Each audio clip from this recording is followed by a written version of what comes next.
के बीच का अंतर है। इस्लामाबाद से चलने वाला पाकिस्तान दुनिया के सबसे ऑर्गेनाइज्ड सेनाओं में से एक है।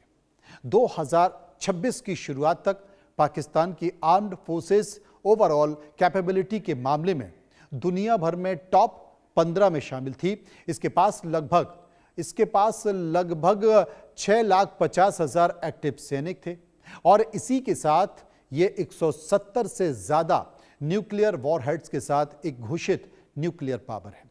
दूसरी तरफ काबुल की बात कर लेते हैं।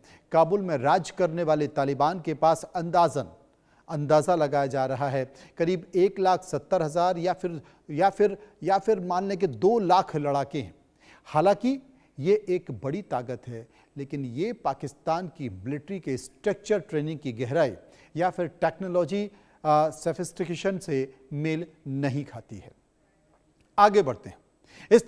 इस तरह सेना की ताकत पाकिस्तान के पक्ष में आ जाती है, लेकिन तालिबान के लड़ाके पाकिस्तान के दांत खट्टे कर सकते हैं। कन्वेंशन, कैपेबिलिटी और स्ट्रेटेजिक गहराई पाकिस्तान की मिलिट्री ताकत उसकी कन्वेंशन, फायर पावर और स्ट्रेटेजिक डिटरेंस में है और उसके पास modern tank, long range artillery, ballistic और क्रूज मिसाइल सिस्टम और विदेशी सहयोग से डेवलप किए गए लेयर्ड एयर डिफेंस प्लेटफॉर्म है। अकेले उसका न्यूक्लियर हथियार इस इलाके में एक ताकतवर स्ट्रेटेजिक डिटरेंस का काम करता है। इसके उलट तालिबान के पास कोई भरोसेमंद मिसाइल डिफेंस शील्ड या फिर एडवांस्ड एयर डिफेंस सिस्टम नहीं है जो लगातार हवाई या फिर मिसाइल हमलों का सामना कर सके। उसके पास पाकिस्तान के हथियारों के जखीरे जितनी लॉन्ग रेंज स्ट्राइक कैपेबिलिटी नहीं है, लेकिन तालिबान के पास भारी डिफेंस सिस्टम की जो कमी है उसे वो मोबिलिटी इलाके के फायदे और दशकों से चल रही विद्रोही लड़ाइयों से सीखी गई अलग अलग टैक्टिक्स को पूरा करने की कोशिश करता है, जिसे गोरिल्ला वॉरफेयर भी कहा जाता है। यानी कि तालिबान की स्ट्रेटेजी पाकिस्तान पर भारी पड़ सकती है गोरिल्ला युद्ध की तरह, और अक्सर वो इस तरह के हमले पाकिस्तान में करता रहा है और पाकिस्तान में जब वो हमले करता है तो पाकिस्तान दहल जाता है। 5 बड़ी घटना मैंने आपको हाल ही में तालिबान के जरिए जो की गई, टीटीपी के लड़ाकों के जरिए की गई, वो मैंने आपको बताई।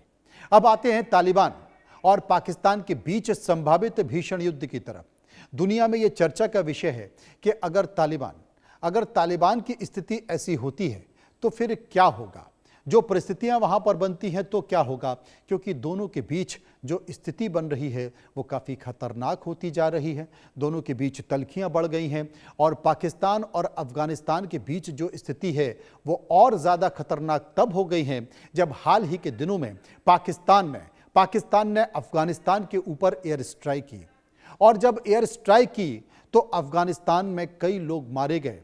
उनमें बच्चे भी थे, उनमें महिलाएं भी थी और आम लोग भी थे। और उस समय अफगानिस्तान की तरफ से ये संदेश निकल कर आया था कि अफगानिस्तान इसका मुंह तोड़ जवाब देगा और ज़रूर जवाब देगा। हालांकि पाकिस्तान कहीं ना कहीं घबराया हुआ है, क्योंकि जो तालिबान की स्ट्रेटेजी है वो पाकिस्तान पर भारी पड़ सकती है।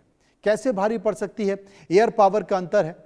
दोनों पक्षों के बीच सबसे बड़ा फर्क जो एयर पावर में है वो पाकिस्तान की एयरफोर्स सैकड़ों फाइटर एयरक्राफ्ट चलाती है। इसमें F-16 fighting, Falcon, JF-17 thunder और दसॉल्ट मिराज भी शामिल हैं, उनके वेरिएंट भी शामिल हैं। ये एयरक्राफ्ट सटीक बमबारी, डीप स्ट्राइक मिशन और क्रॉस बॉर्डर ऑपरेशन करने में भी सक्षम है।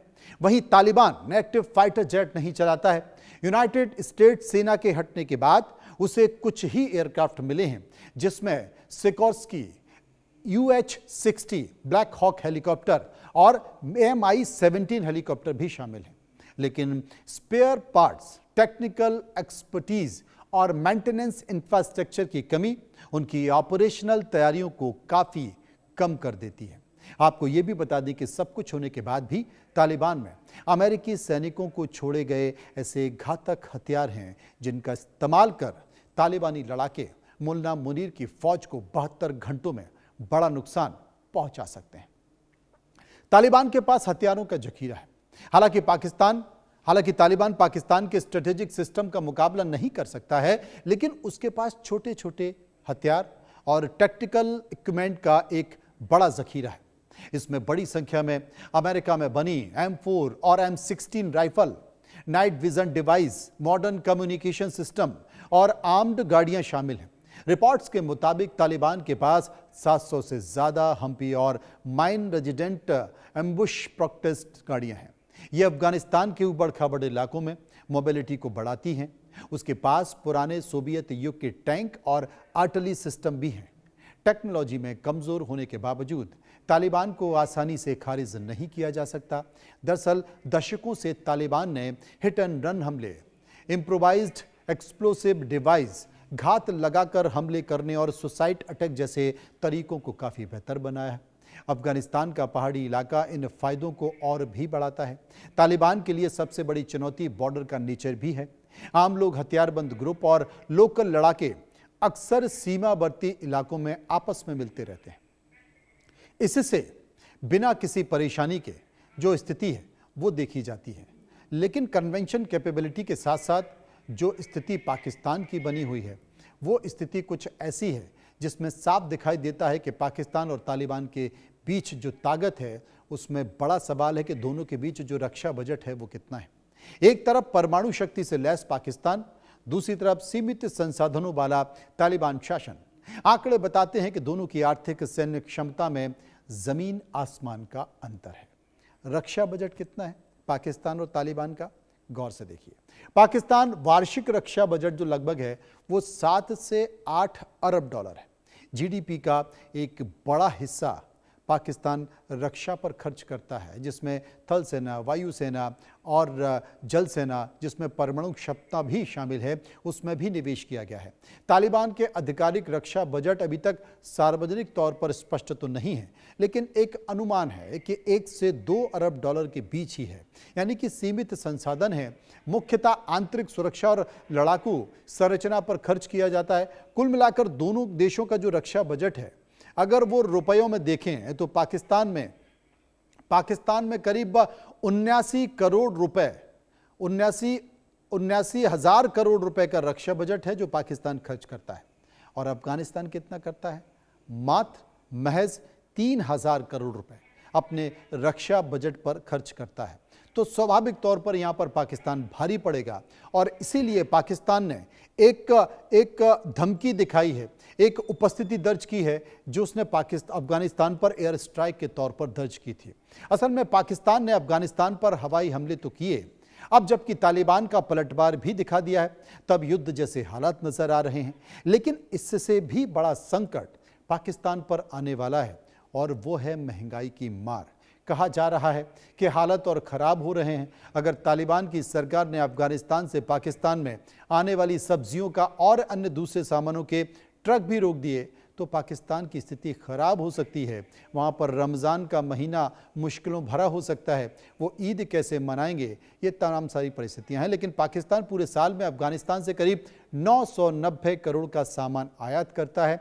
इनमें 832 करोड़ रुपए की प्याज है, 468 करोड़ रुपए के अंगूर हैं और 387 करोड़ के टमाटर भी हैं।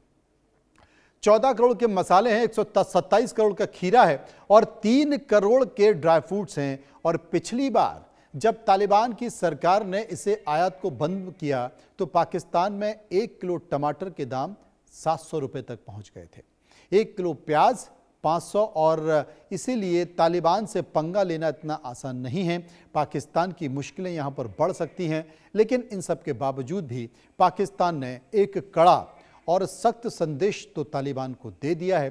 तालिबान को ये सख्त संदेश इसलिए भी दिया क्योंकि जिस तरीके से टीटीपी लगातार धमके कर रहा है और हमले कर रहा है, वो हमले पाकिस्तान उससे परेशान था। इसलिए अफगानिस्तान पर एयर स्ट्राइक करके ये पाकिस्तान ने बता दिया है कि अपनी हद में रहो वरना हालात इससे भी ज़्यादा खराब